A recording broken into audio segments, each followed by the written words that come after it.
Welcome to Connections for Life. I'm Ted Pete. I'm Corrosion Smurf, better known as Chad Kubo.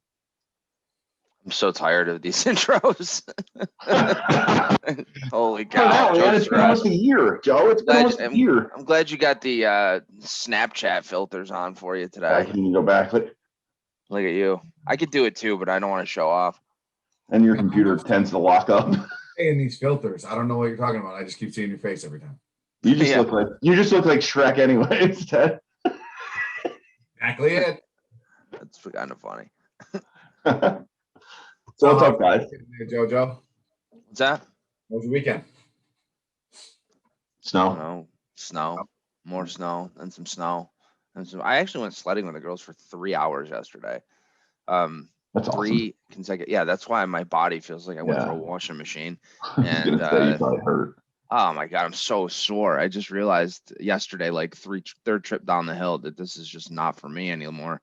So yeah, well, it's not the trip down the hill that's the problem, right? It's pretty much both. Yeah, no, it's those sleds don't give a lot of shock absorption on your back, so it was kind of.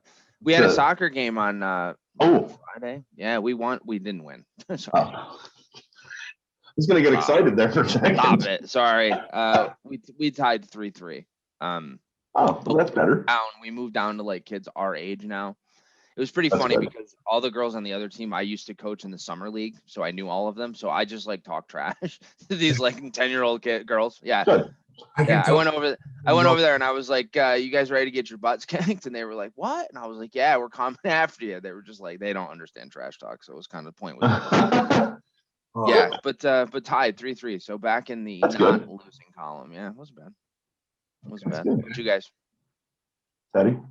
I did the same thing I do every weekend, Pinky. Basketball. Had date night with my wife and played basketball. We actually didn't do date night this week. Did we do anything Friday night? No, we didn't. No. Your audio is kind of hard to hear you.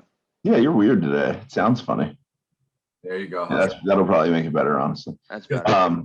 Yeah, it was really cold here. I mean, I know I don't live in New York and all that, but for here it was pretty cold. Saturday night we actually ended up going up to Polaris. It was like a half-hour ride, and we went to Benihana's hibachi. So that was fun. I'm glad you get out and do stuff. Like, we don't get to do anything. Here's the thing, though. Benihana's is way overpriced. I mean, way overpriced. Oh, yeah. This is not a tire pump for Benihana's. I was going to say, so Benihana's any other hibachi place. They're not going to be supporting the show? No, there's definitely. This is not a tire pump for Benihana at all. Food's good, though.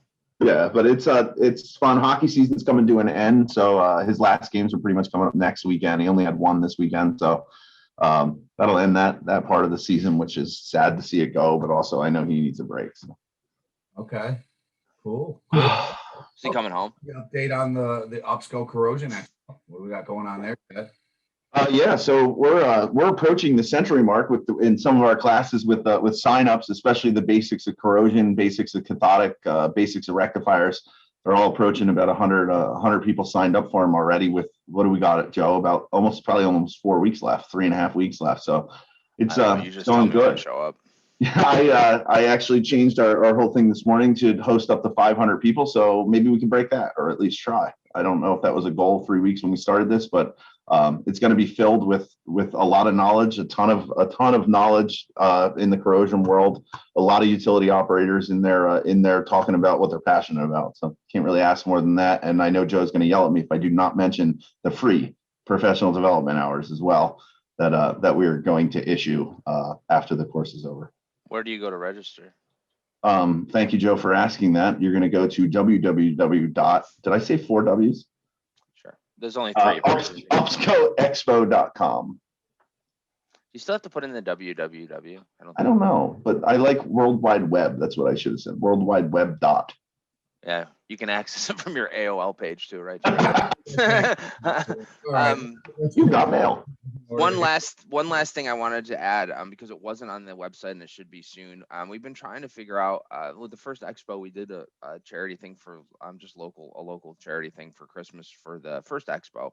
But with NACE and AMP support, we wanted to kind of push any of the donations to their foundation. So there'll be a link there. It's not necessary, it's not required. As Chad said, it's 100% free. But if you do want to give back and help the community out a little bit, the natural gas community, all the charity and all that stuff, we're just going to direct toward the NACE Foundation. So that'll be on the website too, that you guys can go on and just pump some money their way. But big thank you to them for all their help and support. And Yeah, they've been great. hopefully we can give back to them a little bit. That's awesome. Well, today we have a special guest with us, as always. Today we have Mr. Jarnecke. Shocking. All right.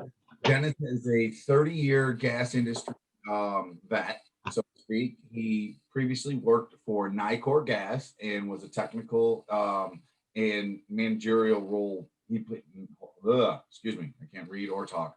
Holding many technical and managerial roles at Nicor Gas. But he serves as the Director of Research and Development for Gas Technology Institute's Energy Delivery Business Unit. And it was a great interview with Dennis. It's so much fun to talk to, and just a fun personality to have on, and you'll see he's got a great personality even for the video call. Some people you get on and you're like, oh, how's it going to be? And they do okay and they do well, but Dennis took right to it and it was a lot of fun to talk to, I think. Yeah, I definitely enjoyed the interview. And I think this was one of our first guests where none of the three of us have much experience with Dennis. Correct. Yeah, which was interesting. So Yep. Yeah, I've talked to him a few times, but never like in person or anything. It was just during all this. So yeah. It was awesome. Well, without further ado, welcome to Connections for Life. Hello, Dennis, and welcome to Connections for Life. How you doing today? Hey, doing great, guys. How are you? Hey, Dennis, what's going on? Dennis, good to see you. How are things in this crazy Things are world? crazy, right, for all of us, but I think we're all getting by, working from home. I love your family pictures. Yeah, There's a striking resemblance between you and that backsplash. The matting is Once really I get on. a family, I can put them in there. Right? Yeah, the matting's on point. I love it. You could just buy those frames with pictures of families in them already. Yeah. They're just placeholders. All kidding aside, thanks for coming on. We definitely are interested to hear a little bit more about GTI, but I think first things first, let's talk about you. How'd you end up in the industry and doing what you're doing? Yeah, good question. I got more. Right out of college. Had a couple different job offers from Iowa State. Industrial engineer at Iowa State. Interviewed several different jobs, had different offers, and for whatever reason, I accepted the one with Nicor Gas. Right, it was one of the ones that was probably closest to home, so maybe feeling that I wanted to go back to the Chicago area, and after about working, got hired into the engineering department there, went out into operations, back into engineering, and after about almost 10 years, it was almost 10 years to the date that I hung out with Nicor Gas in various engineering and operations areas, and then an opportunity came up with GTI, and I just felt that hey, still in the industry, the gas industry, but doing something a little bit different and just getting away from the day-to-day grind of putting out fires per se, but just dealing with aging infrastructures and leaks and band-aids on the infrastructure, and so I'm like, okay, time to change. That's pretty awesome. How long have you been with GTI then? Now GTI's been 20 years. That's what I was going to say. Just by doing some basic, about 30, yeah. I'm doing some basic math on the 30 minus the 10. I was pretty good at coming up with 20. I'm proud of myself. Yeah, so it's crazy. I was unable to do that 20 because I would years. have had to take my shoes off. Yeah. So I can't believe it's been that long, right? But it's wild, you know what? right? I've been having fun. I enjoy it, right? If it was a job, I wouldn't be here still. And that this industry has a tendency to do that too, which is awesome. It's always been a lot of fun to work in. So I guess the next one is a pretty simple question, but what does GTI do exactly? What do you guys do? I'm still trying to figure that out, right? But I guess for the most part, that transition was easy, right? I came from the industry and still working for the industry, but now really solving the industry's issues. And so it's research, development, and education is really the big focus areas. But we do testing, consulting, you name it. But GTI is a non-for-profit organization set up to for the industry to solve industry problems, right? So for the gas, for the energy industry, for the most part. So, it's great. We have different groups. We have, there's an energy supply and conversion group. So they really kind of on the front end, the different fuels, how to produce the abundant fuels, and conversion of fuels. I'm part of the energy delivery group. So I lead a team in the energy delivery group, really all about infrastructure, construction techniques, so forth. And then we have kind of the downstream. We have the end use side, right? Looking at, appliances, equipment, energy efficiency, and so forth. Yeah, I don't want to get too far ahead, but like we didn't touch on this. For those of you that don't, those of the viewers or people that are watching, all three of them, what does GTI stand for? We didn't really touch on that. Oh, yeah, good question. I know we all know, but let's you're right, make Joe. sure we talk about Yeah, it. Gas Technology Institute. Okay. And we started probably close to 80 years ago now as a spinoff from Illinois Institute of Technology, a college here in Chicago, and it really spun off as a training organization for the gas industry. Cool. Well, I know that you guys, and part of the things that we do and have worked with you on are new projects, new materials, new tools, things to help impact the safety, the efficiency, a lot of different avenues that you guys are kind of involved in, and as far as new products are concerned, like the scat wrench with JS Products that's going to be coming out. I know that was something big with you guys and getting involved with them, or the OP or the Halo connector with Halo valve with OPW was another one of breakaway fitting. Breakaway fitting. But now it's called the Halo. Yeah. Valve. Your Halo, but all neat new technology that's never been in the industry. There was a spot that I think people saw the opportunity, and you guys kind of hopped on that and made it happen. So kudos there. But in your 20 some odd years with GTI, is there any project that like you can look at and say this was my favorite, or you look back and be your most proudest accomplishment, most impactful? Yeah, and there's been so many. I talked about making that move from Nicor. One of the things about it is every day is new, every day is different, right? So there's, and you're working on a variety of different projects, right? So from, new materials, like you said, there's been locatable plastic pipes, there's been polyamide pipes, how do you take plastic pipe to higher pressures? There's look ahead technologies for directional drilling. You mentioned the breakaway and there's many others. There's just so many. Yeah. Well, and that's just, just touching, that's why I said pick your favorite. Yeah. But the one area that, I look back at and hopefully, my name is associated with it, but is in the area of keyhole technologies, right? And that was early on in my GTI career. I was at SoCal Gas. They were hosting an industry meeting, and they had some long handled tools and this coring machine for coring the pavement. And all the utilities you can see, it's like, oh, what is that? What are they doing? And I saw the interest, but it was very, very new for the industry. So I'm like, that has a lot of potential, right? How do you reduce the size of excavations? How do you, you talked about efficiency, safety, and so I started running with that, right? And putting together a program, and it became a huge success, right? Bringing the industry together, supporting the needs. And it was really all about how do you implement a new way of performing construction activities, right? Excavation, restoration of the pavement because of the cost associated with that, safety associated with going down into the excavation. Vacuum excavation, some of the neat things around that, we weren't only developing the tools to perform operations, but vacuum excavation, it was always used in the gas industry and other industries, but not a lot. And Right. So we did a lot of work. We tried it was kind of like Mythbusters, that show on Discovery Channel, right? Yeah. We were given by one of the utilities, a vacuum truck, and they said, there's concerns about if we're vacuuming gas or soil around a gas leak, is there danger, right? Is there a safety issue?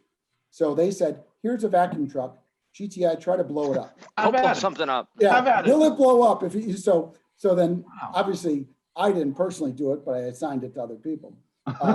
They're no longer here to talk about it. Yeah. They no longer work. They will be missed. Nice knowing them. But again, the goal was to try and blow it up, but which we didn't, thank God. But again, we had to prove, it was all about, how do you embrace this new form of excavation, right? Whether it's the coring and restoration of the pavement or using vacuum excavation instead of a backhoe. And Right.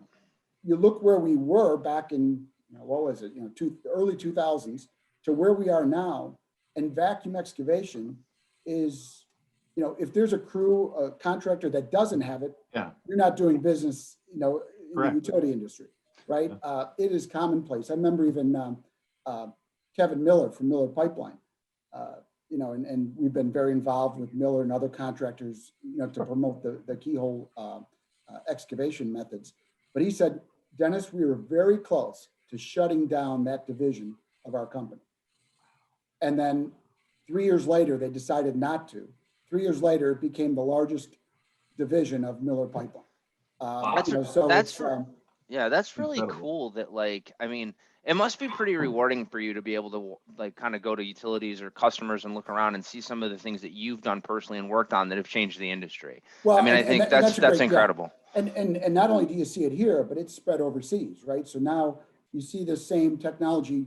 I've been overseas and you see vacuum trucks, you see corn trucks, or I'm driving around the road and I see these little circular, cores. Yeah, right. The coring holes. Yeah. Yeah. It's like, wow, taking a walk around the block and it's like, oh, there's a core. Yeah, it's my wife and kind kids of similar. are sick and tired of me Yeah, they don't care at all. No. Yeah, I got you. It's kind of similar. So that's what's rewarding, right? You see something you've done has been impactful, made a change to the industry. 100%. Absolutely. Yeah, I think one of the unique things about what you guys do is that you kind of set that benchmark, right? You take the challenges and you kind of push everything together, and like you said, you try to blow up a vacuum truck. You guys kind of take it to the nth degree to be able to prove that the process works. In this industry, it's very difficult to change.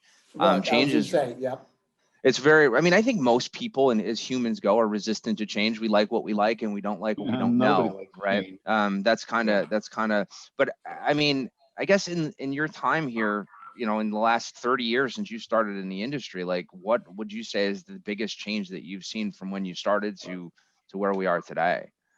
And it's, I look at my career, right? And you've seen it all. For the most part, it's been fairly consistent. But I'll tell you what we're seeing now, and it's been more recent, right? And really kind of the change towards sustainability and environmental stewardship, right? It's how do we take the industry we've been working in using, a product, natural gas, which we've been touting how it's a clean product. It is very efficient, abundant, affordable. But now all of a sudden we got this change that, hey, we need to do something different. We need to be responsible for our environment. And we're going to, the gas industry, we're going to do our part. And so over the last, it seems like just yesterday, but probably last several years, you see this big change now to what do we do? What can we do to play, to be responsible, sustainable for our consumers, for the world, right? And it's quite amazing, right? We're taking something that the pipe's already in the ground. It's a very affordable energy, efficient energy source, clean, but yet, hey, we need to do something different. And so now there's a huge push, to how do we reduce that, methane emissions? Right. How do we reduce the carbon footprint? And so that's through multiple focus efforts, from carbon capture, but mostly what we're really focusing on now is hydrogen, right? How does hydrogen now play a role with natural gas? So we're looking at, supporting and proving that you can blend hydrogen with natural gas and it's safe and good for the system, the integrity of the system. But then ultimately, where do we get and how do we support the industry's needs, out to 2050, which they're saying, hey, it's got to be a carbon-free, energy source. And is that something that to 100% hydrogen? Possible. Is that something that GTI is currently working? I mean, is that your foremost project or what you guys are looking to do now? Is that the focal point of the organization? I wouldn't say it's a focal point, but it's over the last 2 years, it's really been a big push. We have more and more projects now focused around that, supporting the utilities needs. We now have a joint partnership with EPRI, so kind of our counterpart on the electric side. Where Okay. we formed a group, a low carbon resource initiative group, LCRI, and their whole focus is developing and demonstrating technologies for low carbon future. And so that's right now there's over, 28 members. And this just started this past year in 2020. And now there's over $100 million from these 28 entities that are focused, contributing for a collaborative research effort to address this low carbon initiative. That's one of the things that we've talked about on the show in the past. If people have watched, is kind of like, I think it's sometimes the position gets drawn that it's either fossil fuels or not, right? Like that seems to be like the argument. And I think we've all in discussions have come up with the thought that it's got to kind of be a combo, right? There's not enough of this and to sustain this. Yeah. And are you guys working with any companies on like solar technologies in combination with energy, with the gas? We do. Or We have wind? we have a little spin-off from last year Okay. that's focused on kind of solar renewable, but it all plays a role back into it, Sure. back into, as you said, is how you support the sustainability of this industry. It's not there's no one answer, right? Right. It's not going to, everybody can't convert to electric. Because guess what? There's not enough. There isn't electricity. enough. How do you produce the electricity, right? It's now natural gas has taken over coal as the #1 producer of electricity, which is great, right? A lot more efficient. Yeah. A lot more efficient. It's very affordable, Clean. and it's very consistent and clean. But you see the push, solar, wind, now, look at the hydrogen push. Right. So there's, but hydrogen it's not easy, right? It's more flammable. There's lower energy density. It's much more challenging to deliver. You got to be concerned about safety and so forth. And so, what is that long-term solution? And that's what we're trying to figure out and help the industry figure out. So it's exciting. It's always changing. I think that's cool. I just think that sometimes we get so stuck on one ideology or the other that it's always like this line in the sand. It's got to be our way or this way. And I think the fact that you guys are working in tandem with some groups to try to come up with solutions that kind of blend ideas of both together is kind of what needs to be done to be able to get us to, that 2050 carbon neutral or carbon, whatever the term is. I never get them right, but that's interesting. Yeah, no carbon. I don't know. Yeah, and I think like I said, and kudos to the industry for saying, hey, we're going to change. Like you said, it's tough to change, right? But I think there's the initiatives out there, whether it's state driven, whether it's company driven. They're saying, hey, we're going to do this, right? Because we need to prove or show the industry that, or the public, that we are doing what we have to do to to address the environment. Yeah, cool.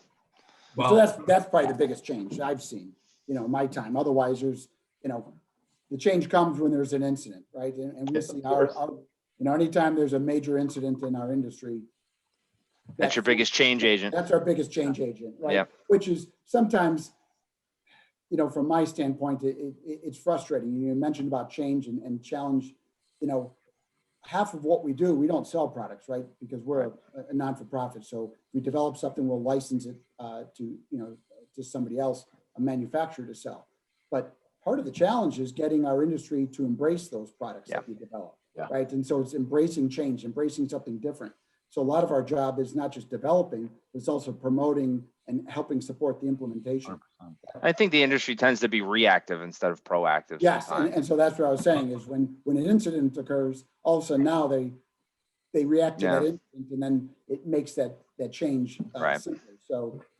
Well, that I was going to try to wrap the interview here. That's kind of what my job is to to shut us up. To make us stop talking. But like realistically, you got discussing there the future and all the things you went through, and it sounds to me as if we as an industry are suffering from recency bias. I don't know what that means. Can you Wikipedia that? Okay, so recency bias is this.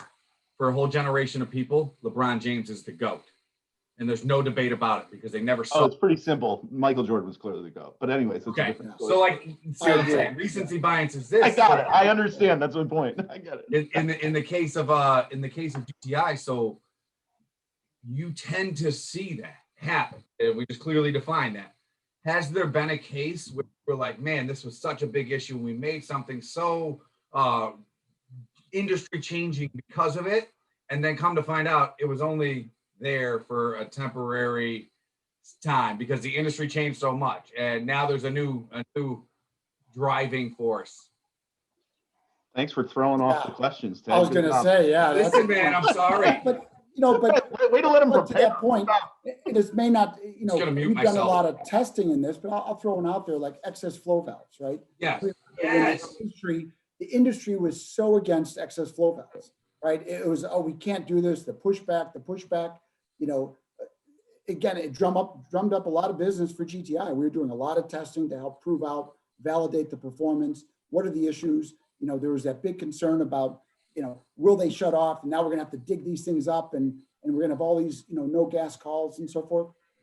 And guess what? It was kind of like the Y2K, Yeah. big, fear. All of a sudden, that time came, we went, everybody installed them, and it was like a big nothing burger, right? There was Right. Yeah. now, have some utilities found some issues? Yeah, recently we did some testing to understand why they were freezing up and so forth. But for the most part, it's been a nothing burger, right? So, Yeah. which is good, but it shows, I don't know if I'm really answering your question. You but are. No, that made sense. Yeah, and we see the same thing right now. There's some smart shut-off technology. That's a big new push, is more smart technology. So you bring in sensors, residential methane detectors, tied into remote controlled valves and tied into communication. So now, instead of waiting for the customer to call in the leak, you get a That sensor. already tells you. It already It sees. tells the utility. That's pretty The wild. utility can then determine, based on the severity, hey, do we send a person out there to inspect, or do we push a button back at the office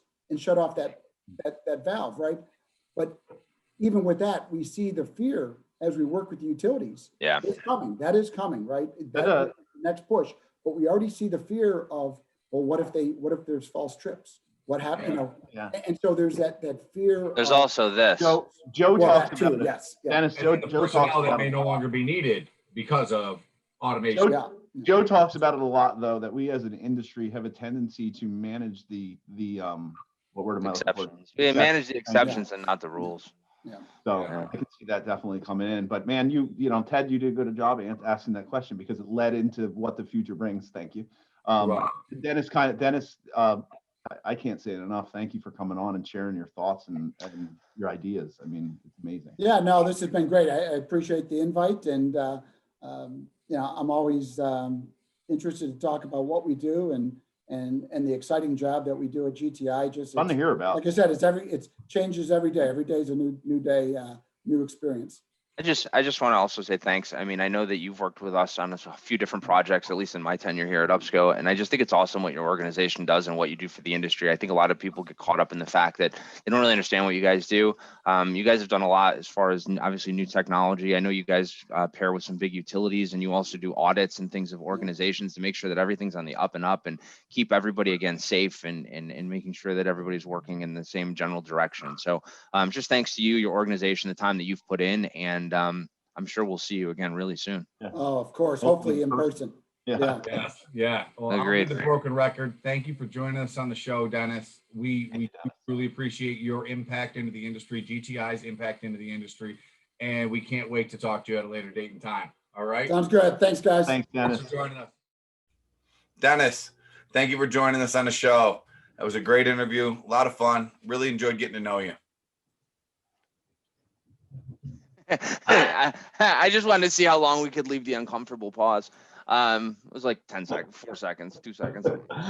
No, it was really neat. I think GTI is awesome in the sense that they really put their time and energy into making things better, safer for the industry. I think there's going back through the annals of time, if you go back and look at why things are in the industry, typically they're all because of a problem that presented itself that was unheard of before. So to have an organization that's solely dedicated to that, and then having the commitment from all of the bigger gas utilities as being part of that is just pretty unique. And Dennis was I don't even know how long his interview was. I have no clue how long it was, probably 20 minutes. I just think we could have probably talked to him forever. He had so many questions for him about the things that he's worked on. So hopefully you guys got a better understanding of what GTI does, what they do, what they're trying to accomplish, what they're doing now, and what the future holds. I had mentioned last week that if you go on their website, there's a few courses that are coming up that you can register for free that talk about the decarbonization of natural gas, some of the new products and things that they're working on for the industry. Just a lot of really neat stuff. So just Dennis, thanks a lot. We really appreciate it. Look forward to actually getting to meet you in person one of these days. Because like as Ted said in the intro, none of us actually have. So good stuff. It was really cool for me because this is like a couple of the projects he spoke about. The wheels were already in motion before I came to Upsco and stuff. So like I didn't understand the whole process. And now that I've been here a little while, I got to watch one come all the way through hey, here's a problem we have. We're gonna, as GTI, go find a solution for this. And now we did all the research, we did all the testing. Here's the solution. That's really cool. So it is cool. It's cool to invent things out of thin air based on need. And you find a need, you fill it.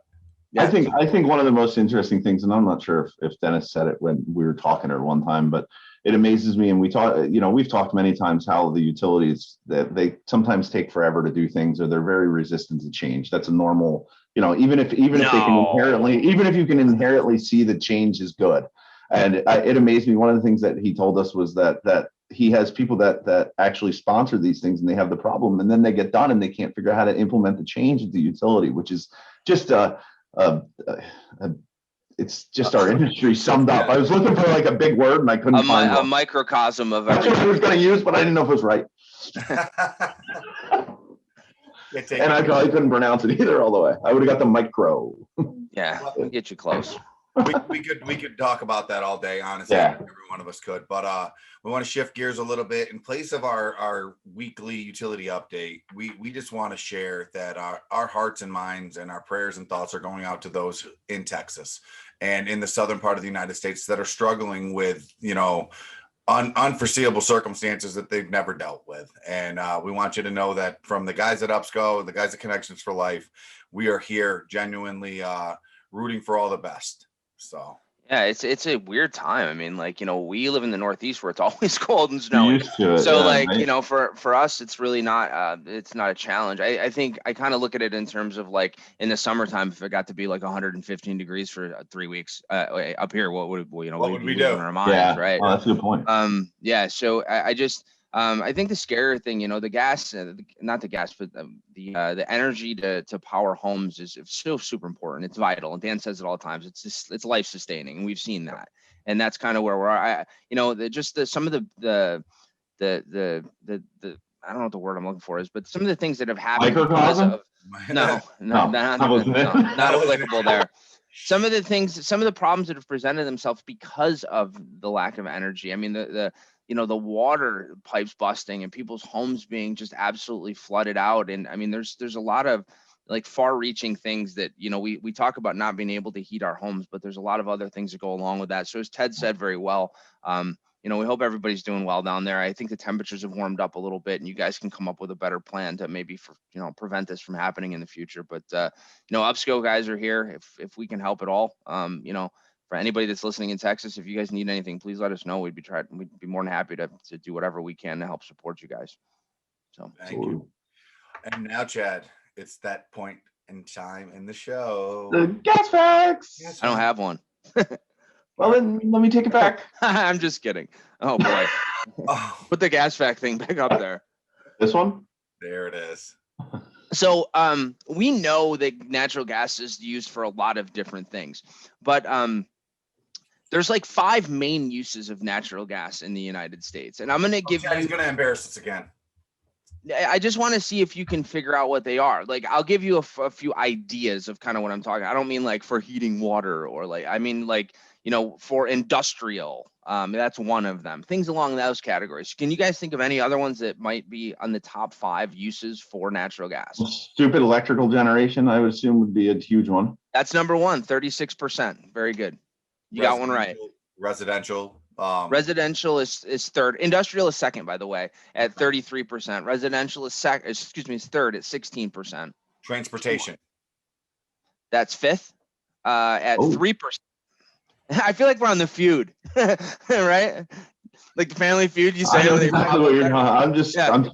Now I need another background. for So the we have family. 1, 2, 3, and 5. We need number 4. Anybody? Chad? Are we talking dollar wise or usage? Usage, right? Usage. Yeah. Okay, I was gonna say like compressed natural gas exportation, but that's not it. I don't know. It kind of falls in a subcategory, I think, but commercial. Commercial. So it goes in order. Number 1, generate electricity, 36%. Industrial use, 33%. Wow. Residential use, 16%. Commercial use, 11%, and transportation use, 3%. So Okay. I just thought that was kind of cool. That's neat. Yeah. It was a cool gas pack. That was, and Chad, we performed better than we ever have before. So I know. Yeah, I'm really astonished. impressed. Hey, watch this one, but I'll embarrass you guys. What do you have to cool gas down to liquefy it? We've talked about this. yeah, I'm not even guessing. Negative 110. 36.